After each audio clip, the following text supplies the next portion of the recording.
Good morning. Welcome into Five Clubs on this Tuesday here on Golf Channel. Wonderful to have you with us. You can also listen on Sirius XM, that is PGA Tour Radio, Channel 92. I am Gary Williams. This program is always brought to you by every single day. Century Insurance, right by you. Their investment in the game of golf, it is vast, and it's all the good things. The first tee, their relationship with the United States Golf Association, and of course, they sponsor that first event on the PGA Tour schedule in Maui. Peter Millar, well, everything that I wear and have worn for 15 years because they've been refining performance, luxury, and style for more than 2 decades. And of course, Golf Pride, every grip that I have ever used, not to mention all the grips of every player at every level, overwhelmingly, it's Golf Pride. And then finally, of course, the cradle of American golf, Pinehurst, those 3 North Carolina-based companies that mean so much to us. And you know what? Pinehurst means so much to the game of golf. And those cottages are available at Pinehurst number 8 now for you to secure and go and spend a weekend or a week in Pinehurst. All right, we got a lot to get to here on this Tuesday. 2 gentlemen are going to join me. I've worked with both of them. I worked for one of them. He actually hired me back at the beginning of 2009, and he is an institution in the medium that he has existed in for more than 3.5, 4 decades. I'm speaking of Christopher Mad Dog Russo. And the thing about Chris is that he has a lot of varied interests, and while he will play the hits when it comes to mainstream sports and stick and ball sports because he's an expert in all of them, he loves golf, he loves tennis, and he talks about the things that matter most to him. And I'm curious where golf is right now with his audience, because among guys who do national sports talk radio programs, not many of them actually take calls. It's their forum, they use the time, they have their staff, they interject. Not Chris, he takes calls from 3 o'clock Eastern until 6 o'clock every single day, not to mention doing multiple television shows. He's going to be joining me in less than 15 minutes. And then at the bottom of the hour, Frank Nobilo of CBS Sports. Frank is actually a frequent guest on Chris's program. Frank will be at the Truist. Of course, he'll be in Charlotte next week for the PGA Championship. He is one of the most thoughtful analysts covering the game of golf. So I'm looking forward to conversations with both of them. You know, yesterday we had Tom Coyne on the program, and he's a Philly guy. And last week we had Michael Bamberger on, another Philly guy. And Philly is very important when it comes to the history of golf. But let me take a few minutes to talk about something that is a term that we use as it relates to where do you need to be. Market, market, market. Now, if you're a young parent and you're out there and you're thinking, what are ways to pacify my kid? There was something that my mother used to do to me, and maybe you're familiar with it because maybe your grandmother still does it. Who knows? This little piggy went to the market. This little piggy stayed home. This little piggy had roast beef. This little piggy had none. And this little piggy ran wee all the way home. It pacifies kids. But you know what market does? Market drives business when it comes to sports enterprises. And right now, if you look at the PGA Tour and if you look at their footprint, there is a noticeable void. And it's one that I think needs to be addressed, and that is the Northeast Corridor. Yes, they've got an event in Philadelphia this week, but it's a one-off. And on occasion, they'll take a playoff event to the Northeast. And next year, or 2 years from now, they're going to have the BMW Championship, which is part of the FedEx Cup Playoff Series at Liberty National. And the BMW Championship is one that does move around. It is going to be in Baltimore this year at Caves Valley, which is a very charming spot. They hosted it a couple of years ago. They had a great playoff with Bryson DeChambeau and Patrick Cantlay.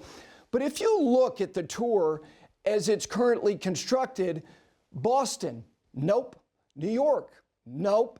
Philadelphia, this is a happenstance because it's a transitional year for a new sponsor. And I'm going to get to that sponsor in just a minute because next year that event, which is going to be at Philly Cricket Club this week, will be back in Charlotte at Quail Hollow Club. And here's one other, Chicago. Now, Chicago will have the President's Cup next year at Medina, but it's a one-off. These markets, historically to the game of golf and historically to the PGA Tour footprint, are also very, very important. And right now, we're not seeing them. We're not going to places that we are either familiar with or places that maybe a lot of us have never seen. But if we put them on television, there would at least be, at minimum, a mild curiosity. Right now, the PGA Tour is going through, I don't know how much of a significant transition. They're in the process of hiring a CEO. What that person's position and job responsibilities are going to be 12 months from now, 18 months from now, as it relates to the current commissioner of the PGA Tour, remains to be seen. We've heard who some of the finalists are. But one of the things that has to be addressed is not only where these events are being played, but also how are you presenting them to not only the visual audience, but to the people who are on the ground. When you are paying, as Truist is, as they've just entered into a 7-year agreement in the neighborhood of $200 million to sponsor a golf tournament. Now, Truist has a lot of investment in professional and collegiate sports. When you look at where they are investing in sports, whether it be big collegiate brands or having their name on a Major League Baseball park like they do in Atlanta for a bellwether brand in the Atlanta Braves at Truist Park. That's big investment. $200 million is a big, big deal. Now, what are they going to get from that? Well, they're going to get an audience this week that's going to be into it. But you're thinking to yourself, okay, this is a signature series event, and this is one of the key things to this particular conversation. They're the first new sponsor to weigh in and dive all the way in at this level, because consider all the other signature series events from Century, who is our presenting sponsor, and then Genesis, which is a more newly minted signature series event, but has been around as it relates to Tiger's event at Riviera. And then you have MasterCard, a bellwether brand associated through Arnold Palmer and his event at Bay Hill. The Heritage and RBC that has sponsorship of multiple events on the PGA Tour. You have Travelers as well. And you have AT&T, which has been around a long, long time. Are there enough big-time brands, big-time corporations willing to dive in at this level like Truist is? And what can you give them? Here's what I can tell you that they need to work on.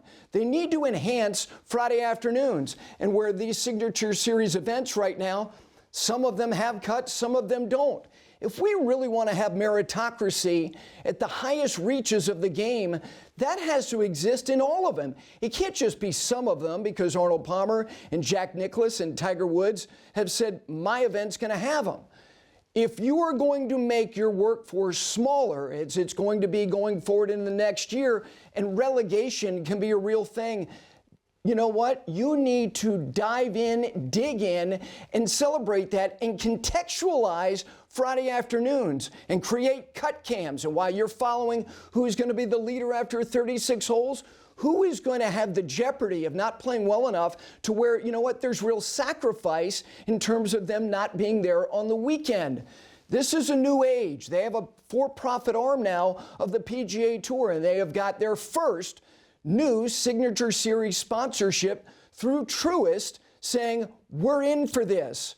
But they can't just be in for what status quo has been. There have got to be new ideas, and we will see what those are. And I'm going to be up in Philadelphia later this week and can't wait to see the on-site experience at Philly Cricket Club, because that's vitally important as well. All right, we're going to take a break. When we come back, he hired me in 2009 to be the first host of the morning show on what is now one of the most important brands in sports talk radio, Mad Dog Radio. Christopher Mad Dog Russo, his thoughts, his viewpoint on the game of golf, a game that he loves to play, a game that he loves to watch, but not necessarily every week. We'll talk to him coming up, and Frank Nobilo at the bottom of the hour. It's nice to have you with us. It's a Tuesday edition of 5 Clubs here on Golf Channel, and also Channel 92 on Sirius XM. That is PGA Tour Radio. Back right after this.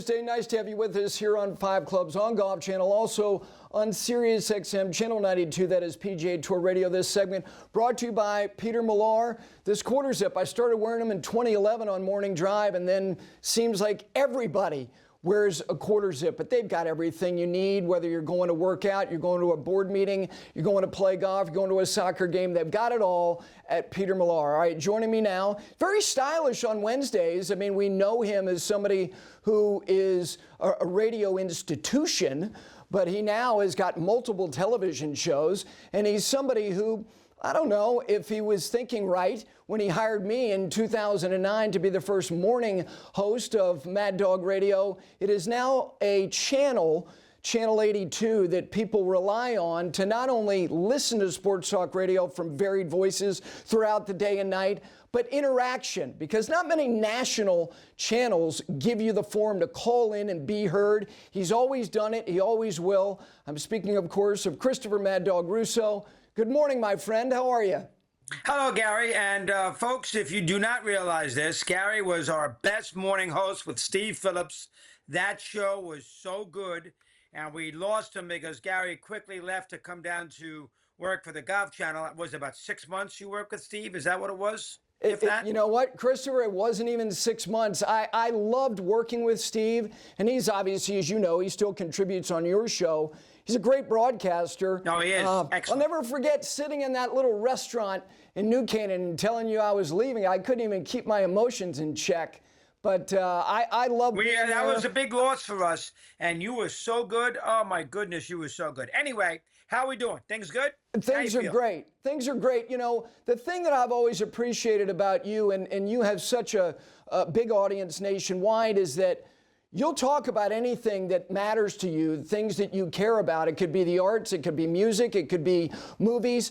And golf is something that you invest in. You invest time in watching, and you give your audience the forum to talk about specifically the biggest event. So I want to ask you, now we're 3 weeks removed from the Masters, and I remember listening the day after, and then it bled into the following day. Give me your level of investment and engagement. Were you as all in that week with Rory, specifically on the weekend, as you can remember with anybody? Yeah, 100%. You know, I would say 25, 30 years ago when I was doing sports talk with Mike, and even when I first got to Sirius, I probably didn't spend as much time on golf as I should have. You coming to the channel helped. You and I played one time at a member guest up there at Shorehaven. But in the last 10 years, 12 years, I've been completely into it. You know, partly because I play more, because I'm older, so my kids are out of school, so I can go play. I got more time. But that Rory thing was as good as it gets. You know, we always do a good week of preview of the Masters. We did plenty that week. We did that Michael Arbush Yes. about his book, The Top 100 Golfers. So we did plenty that week. But that Monday, Tuesday, and some of Wednesday, Rory's win really captivated a lot of people in the world, in the sports world. I had Gary Player on after he won. I had Billy Andrade on after he won. We did plenty of calls. I mean, it was a very moving moment. It's funny, Rory in the last year or so has had two events that captured America, one negative, one positive.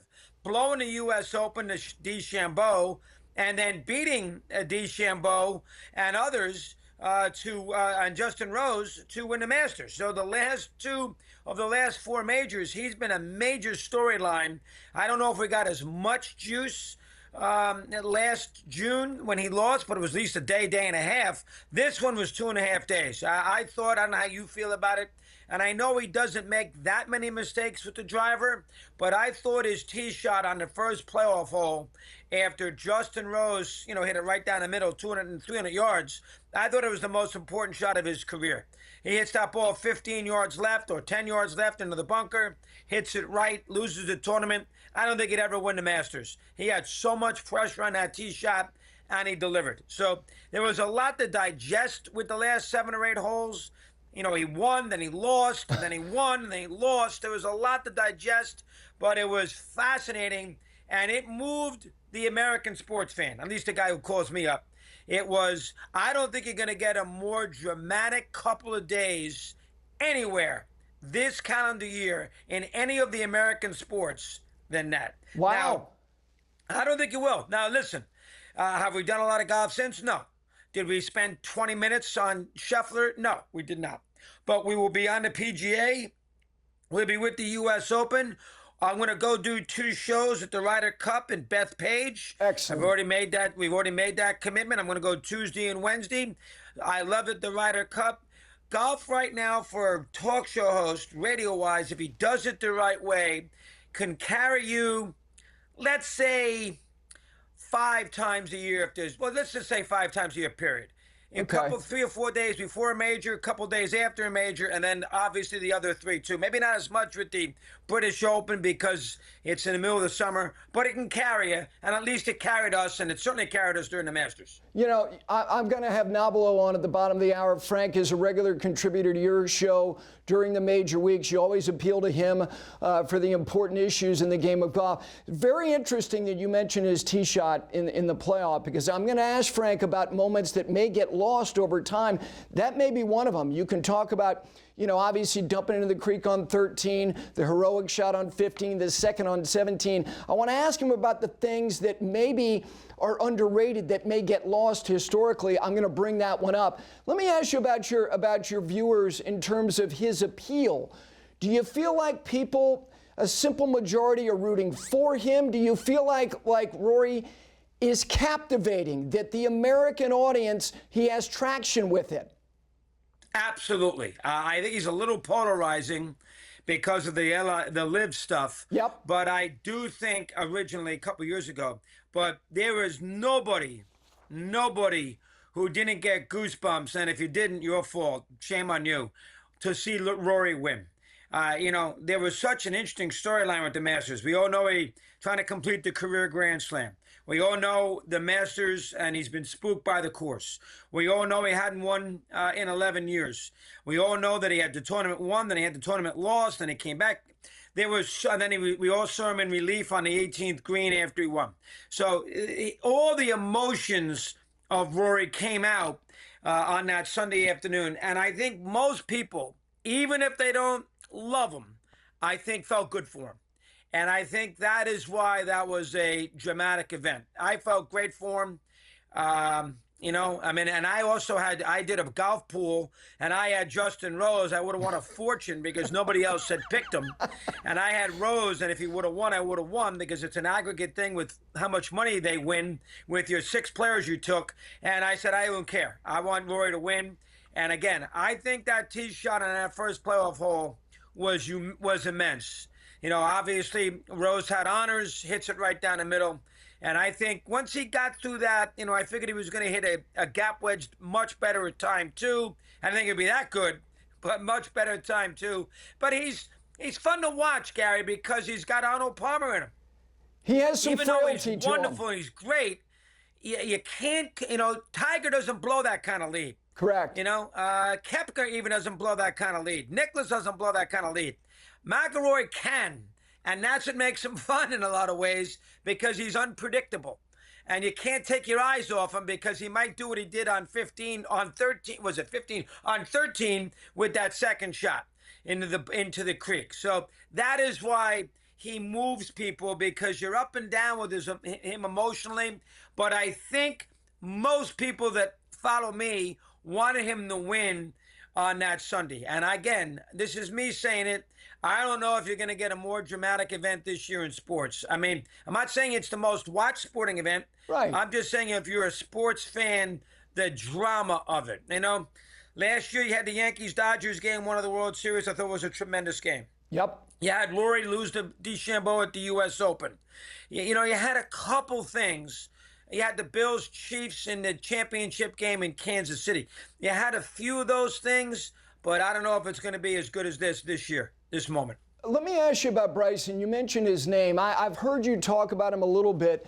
He's quirky.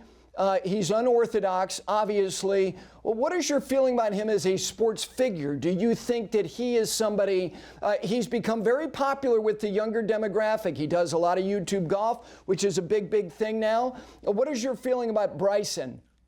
A lot of people that I hang out with, the older golfer, was very down on him whining about Rory didn't talk to me the whole round. I didn't make a big deal about it. To me, that wasn't that important. But he said that, and if for whatever the reason that seemed to bother, a little babyish, which I didn't take it that way, but I know that bothered people. I don't think Bryson is beloved. I think the live thing's got something to do with it. I don't think he's beloved. I don't love him myself. He's fun to watch, and I think he is the one person right now that the PGA Tour misses more than anybody else. Undeniably. They can live without, they can certainly at the moment live without Rahm. They can live without Cameron Smith. Patrick Reed's not going to move the needle, but DeChambeau moves the needle, and the PGA Tour misses that.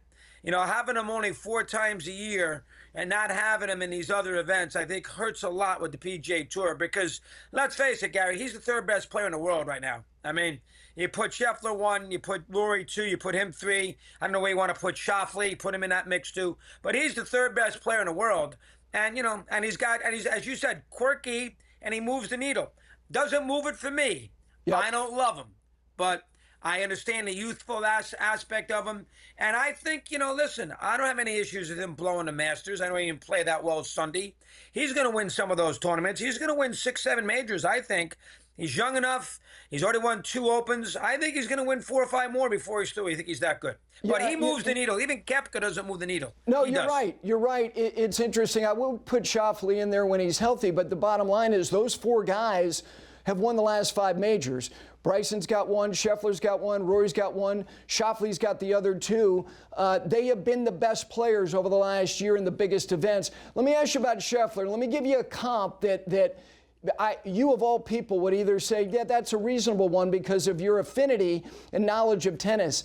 He's got some Sampras in him to me. He's taciturn. He's very efficient. He doesn't emote a great deal.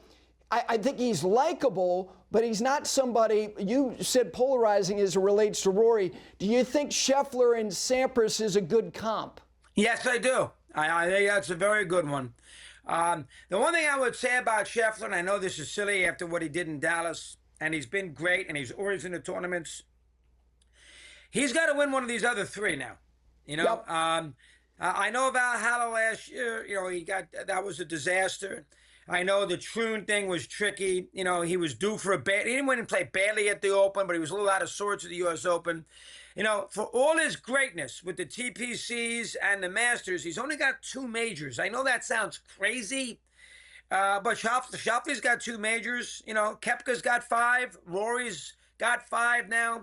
DeChambeau's got, a couple of majors. You'd like to see him, win something else in a big spot. Now, he's going to. And everybody loves him, and he's in the mix, so he will. But you'd like to see him get another one. You'd like to see it spread out a little bit and win one of these majors. Now, I don't know what course suits him, Oakmont or Wells Fargo or, over in Ireland. You can answer that better than I can. But I do think that he needs to win. He can win all the Dallas Congressionals he wants, Byron Nelsons he wants. He can win the TPCs he wants because the half the field isn't there. He needs to win another major. And I think he needs to win another one this year. We shall see if he does that. I'm not saying he's overrated. He's certainly great. But I like to see another major there. Yeah, I think he also benefits. I think with respect to his kind of persona, he benefits from a foil or having somebody like Bryson. If you put, and this doesn't happen much, that these biggest events, to get the best players simultaneously at their best. I was mentioning this yesterday, Chris. Jack and Arnold, they combined won 25 majors, and they one and the other guy finished second 5 times, and that was from 1960 to 1967. Phil and Tiger, 21 majors between them. Only 1 occasion did the other guy run second. So it just doesn't happen very much. Let me ask you about the way you'll look at the PGA. For your audience, for you to get juice out of it, is it Rory doing it again, or is it getting DeChambeau and Scheffler and Rory in the mix, and however it unfolds, you can get juice and do shows off of it a week and a half from now? I think right now, going into the second major here, I think the thing that would be interesting is, could Rory somehow put a run together and win 3 or 4 more of these in the next 3 or 4 years. And I think he can. I think a weight of the world has been lifted off his shoulders. And I think if he ever won this, there's going to be a lot of attention on that Grand Slam because we, in the same year, Sure. something that obviously, hasn't been done since, if you look at it, Bobby Jones.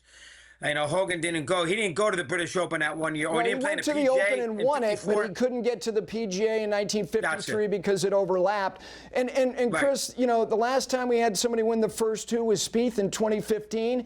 There was a lot of juice at the old course, and he was right there. When he made the birdie on 16. We don't get, Tiger had it in 2002, won the first two, Jack in 72. Doesn't happen much. But let me. Well, I think I think the fact that he's played well in Charlotte and he's won it 4 times, right? Yes. Wells Fargo. Yes. I think that will add because that's what I'm thinking about. Sure. Well, he gets this, and then he did not play well last time in Ireland. He missed the cut, didn't he? He missed the cut there, yes. And he missed the cut at Oakmont in 2016, but he's had a great record in the U.S. Open since then. Yeah, so that it's way too premature, but I do think that how he plays going into the PGA in 2 weeks, that will be the #1 storyline. That's the way I'm going to approach it. Is all right. Rory's got one. We really haven't seen him. I know he's going to play this week. He's playing this week. I'm sure he is, Yes. right?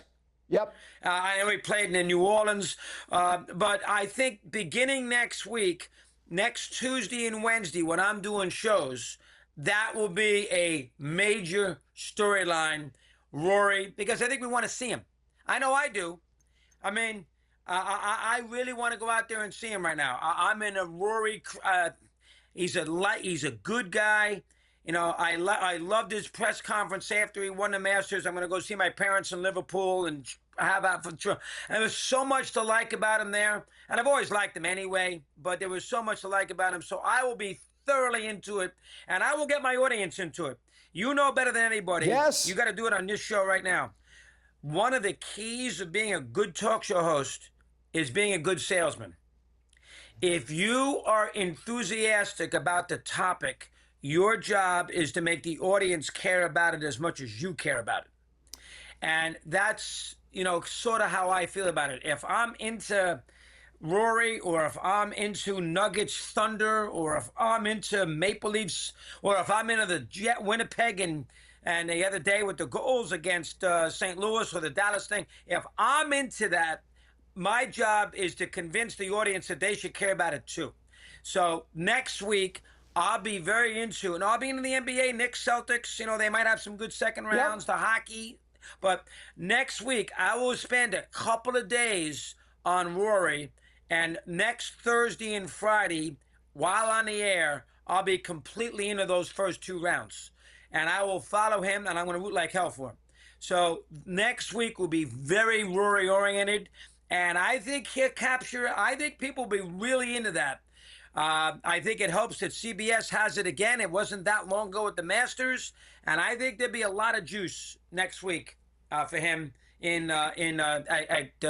Charlotte. I really do. I think it will be. You're absolutely right. I know you will. Again, the guy who's joining me next, Frank Nobilo. I know that you rely on him. Rich Lerner, Brandel Chambly, Billy Andrade. You invest time in the game of golf. I appreciate it. If I don't, I know I won't see you before you go to Scotland with your son Timmy. Have a great trip over there. I will see you at the Ryder Cup.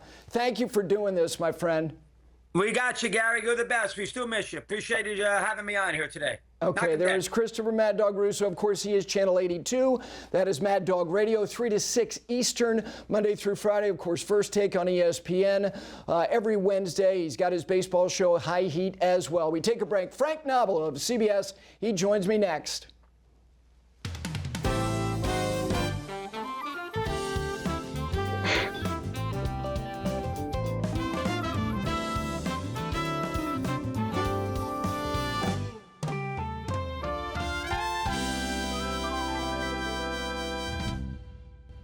Back back in on this Tuesday here on 5 Clubs Golf Channel. Also, you can listen on PGA Tour Radio Sirius XM, that is channel 92. This segment is brought to you by Pinehurst. They're always giving you more, and now you've got the cottages at Pinehurst number 8. They're available for you to book a trip, and of course Pinehurst number 10's clubhouse and restaurant coming before the end of the summer. Pinehurst number 11, construction beginning on that Court Crenshaw this fall. It's always a great time to make time to be at Pinehurst. All right, joining me now from CBS, somebody who is a thought leader, not only when he is calling golf, but whenever you have a chance to have a conversation with Frank Nobilo, you learn something. Frank, good morning. How are you, my friend?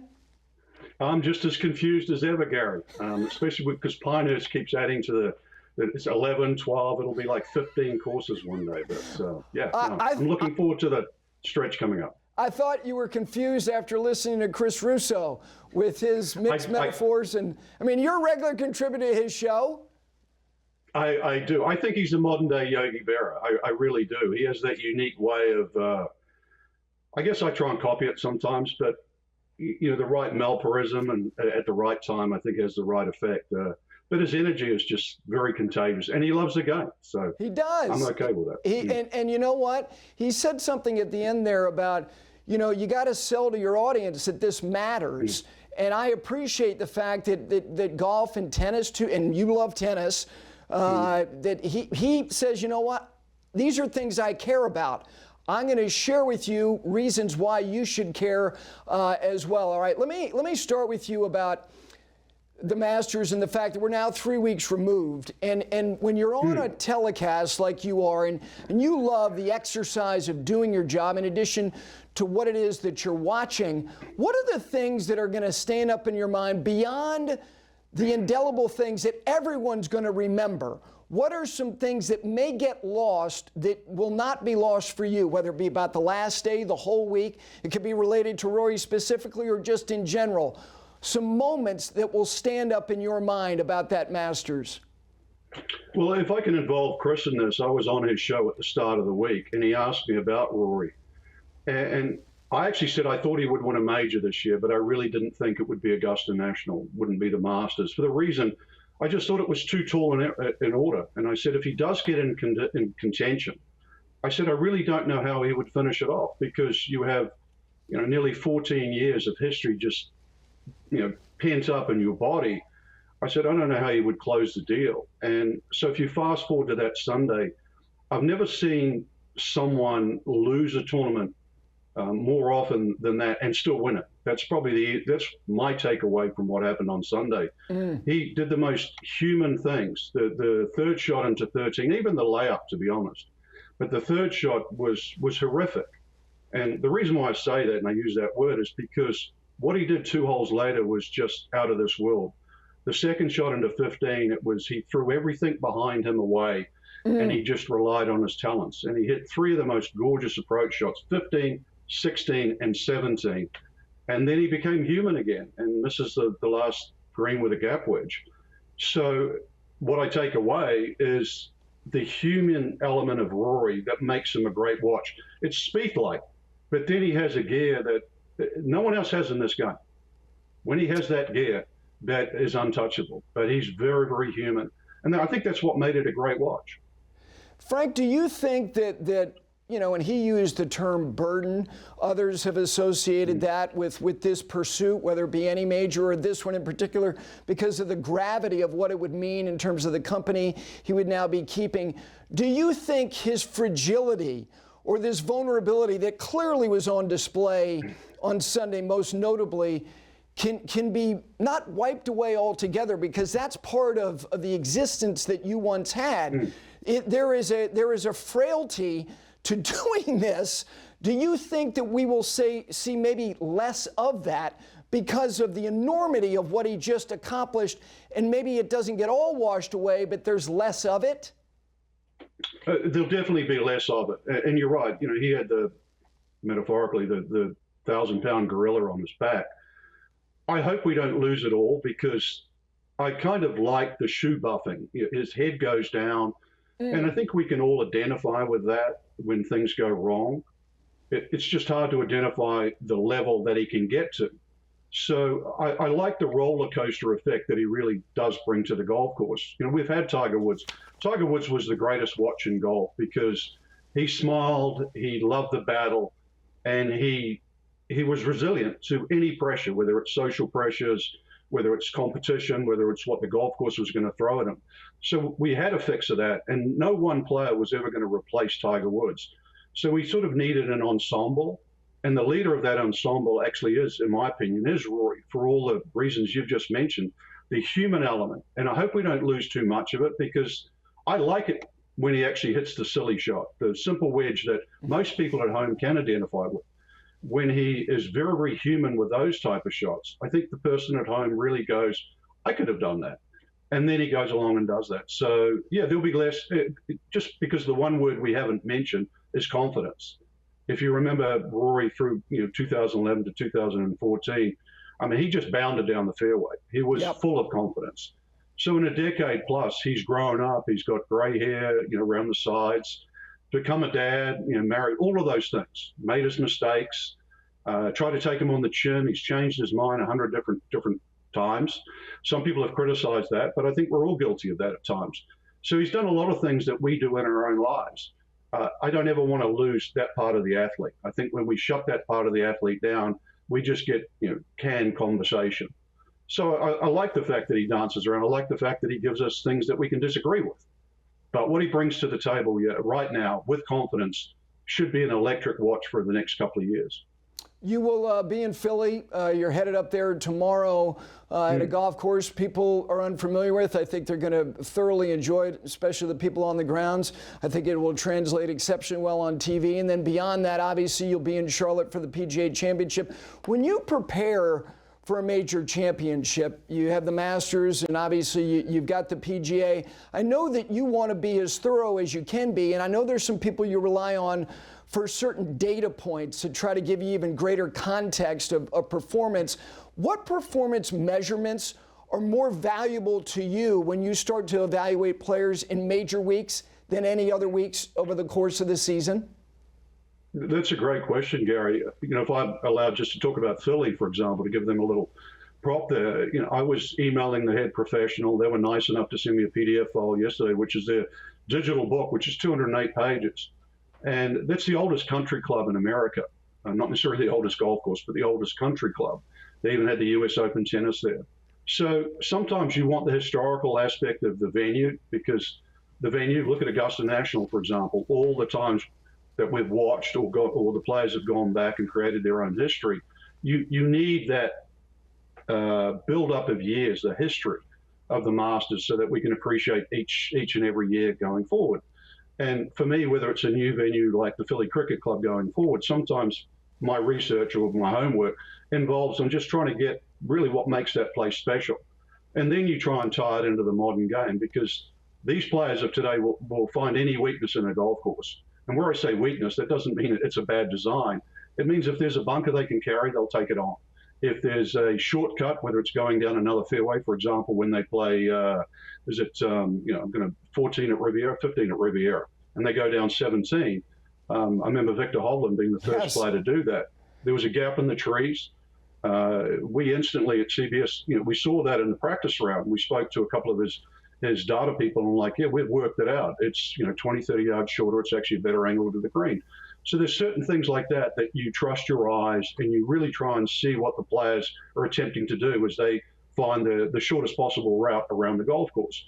And then if the coach will tell you the truth, I'm not saying they always do, sometimes they don't, and you're at least trying to appreciate what they have in front of them. And then you tie it all together. Remember, we're just watching a movie, basically.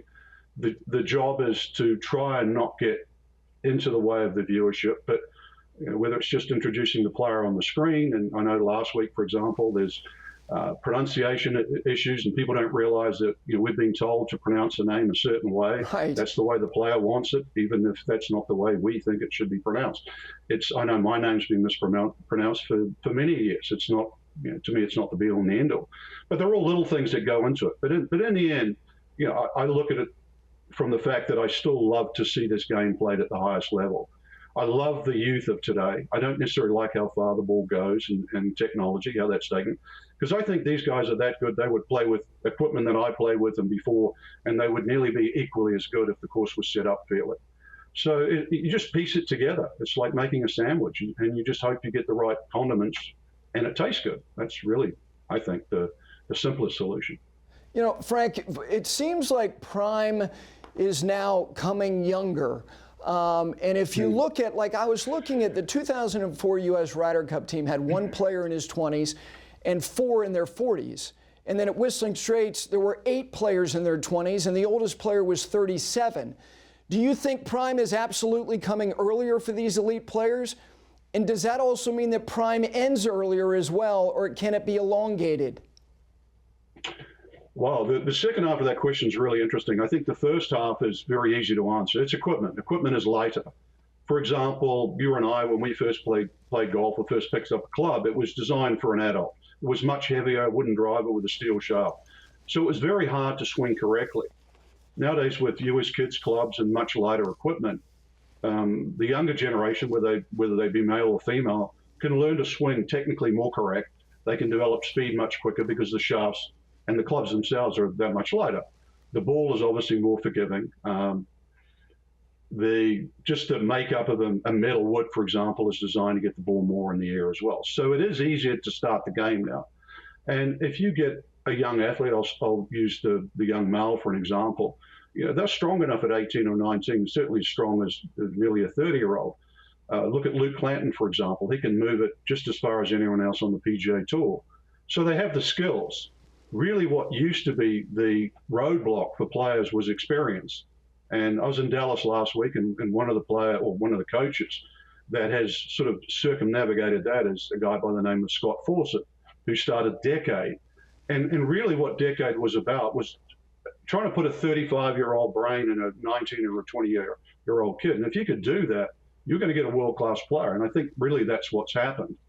Now, the second part of your question is, do they burn out longer? Well, there's money, there's a lot of attractions in the game that can send them off the wrong path. But now we look at the way in which players train. So your training can elongate. You look at Rory, for example. If you look at Rory at 18 and 19 when he came out and he was a world beater, he sort of had puppy fat. He was chubby, sinewy type golf swing. I remember, I think it was 2014 when he injured his ankle, and it cost him really the chance of winning St. Andrews that year, which he was just a great fit for. So the ankle injury took nearly 2 years, but in amongst that, he learned how to train. He learned how to make his body adapt to the strains and the stopping forces required in a golf swing. So that elongates your career. So we just have more, we have better access, or the players have better access to more correct information now, which can elongate a career as well. So if you were in the weeds of professional golf, they have all the tools required to A, get good quick, and B, try and lengthen your career. Well, I always wish I had more time. Let me end by just asking, how's Bison? Because you're a dog guy now. I am, yeah. I was always a cat guy. Bison, actually, my wife has just taken to the vet to get his Bordella shot. He's brilliant. I wish I could travel with him. He's only been to the West Coast once. And I never realized, and you're right, they wake up in the morning and they think you're great and they're never in a bad mood. Anything other than me. So they're the complete opposite. And I love them for that, yeah. Well, thank you. It's always great catching up with you. I hope to see you in Philly. And, of course, I'll see you next week in Charlotte. Thanks so much. Always a pleasure, Gary. Take care. Thank you. Frank Nobilo, CBS, will also be on Golf Channel. Early coverage Thursday and Friday on Golf Channel right here. We come back, wrap it up on a Tuesday right after this.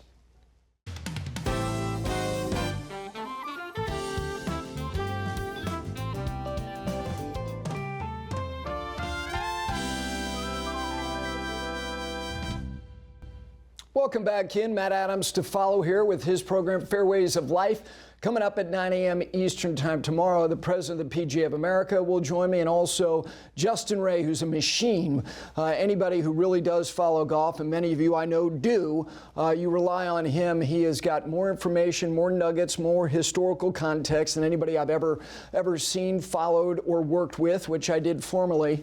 And he is going to be on the program. Get an early kind of setup as it relates to the PGA Championship next week. But I was looking through standings, and we're more than halfway through the regular season, and we have got 3 signature series events left. You've got this week, you got the Travelers, you got Jack's event. By the way, we will be at Memorial for 2 days. Looking forward to doing 2 live shows from Muirfield Village coming up at the end of the month. But I was looking at some of the standings, and if you consider this on the good side of things, Sepp Straka is 4th, Henley 5th, Andrew Novak 6th, Corey Connors 8th, Maverick McNeely 9th, J.J. Spawn 11th, Michael Kim 18th. There are so many players who are capable that if you ebb in the wrong direction, they will jump up and they will flow right into the spaces you used to occupy, as evidenced by the fact that Wyndham Clark is currently 73rd, Tom Kim is 78, Cam Young 81, Will Zalatoris 93, Sahith Theegala is 104, Max Homa 114, Adam Scott 121, Ricky Fowler 125. So it is still a long way to go, but with respect to events that have this robust bushel of points, that's why this week is so massive, and obviously a major next week at Quail Hollow as well. I've got a major this afternoon. Taylor Zarzour and his brother. Yeah, there's more than one of them. I've got a little match with him, me and Eric Williamson, taking him on at Charlotte Country Club. The results, if they're the right result, will be recapped in full tomorrow, maybe the whole first segment. Who knows? Have a great Tuesday tomorrow. The president of the PGA of America, Justin Ray. We'll see you then, folks.